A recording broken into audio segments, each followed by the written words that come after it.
दोस्तों नमस्कार। सत्ता विमर्श में आपका स्वागत है। मैं प्रवीण कुमार। कांग्रेस और गैर बीजेपी शासित राज्यों में पुरानी पेंशन योजना यानी ओपीएस लागू किए जाने की घोषणा से डरी मोदी सरकार अब मौजूदा राष्ट्रीय पेंशन योजना यानी एनपीएस में बड़े बदलाव की तैयारी कर रही है। अगर बदलाव को अमली जामा पहनाया जाता है तो इसके तहत रिटायरमेंट के बाद सरकारी कर्मचारियों को अंतिम वेतन का 40 से 45% तक न्यूनतम पेंशन मिल सकती है। वित्त मंत्री निर्मला सीतारमण ने इसी साल बीते अप्रैल माह में पुरानी पेंशन योजना यानी ओपीएस की समीक्षा के लिए वित्त सचिव टीवी सोमनाथन की अध्यक्षता में एक कमेटी बनाई थी। यह कमेटी सरकार को सुझाव देगी कि क्या सरकारी कर्मचारियों पर लागू राष्ट्रीय पेंशन प्रणाली यानी एनपीएस के मौजूदा ढांचे में कोई बदलाव जरूरी है या नहीं।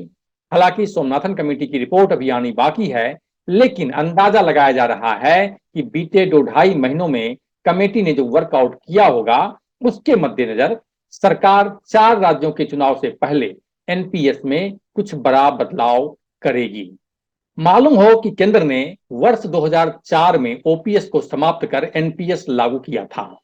इसके तहत पेंशन फंड में कर्मचारी अपनी बेसिक सैलरी का 10 तो सरकार 14% का योगदान देती है। एनपीएस की राशि को बाजार में निवेश किया जाता है और उसके रिटर्न के आधार पर पेंशन राशि निर्धारित होती है।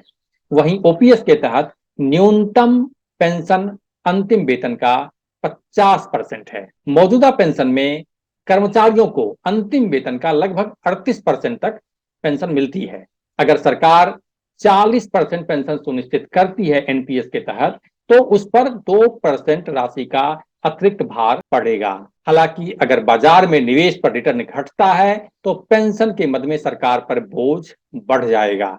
ऐसे में खबरीलाल की माने तो वित्त मंत्रालय ऐसा रास्ता अपनाना चाहता है जिसके तहत सरकार पर पेंशन का भार कम से कम पड़े। लेकिन इतना तय है कि एनपीएस में बड़े बदलाव को लेकर सरकार गंभीर है और हरियाणा, राजस्थान, छत्तीसगढ़ तथा मध्य प्रदेश में होने वाले विधानसभा चुनाव से पहले कुछ न कुछ बड़ा कदम मोदी सरकार जरूर उठाएगी। फिलहाल के लिए इतना ही।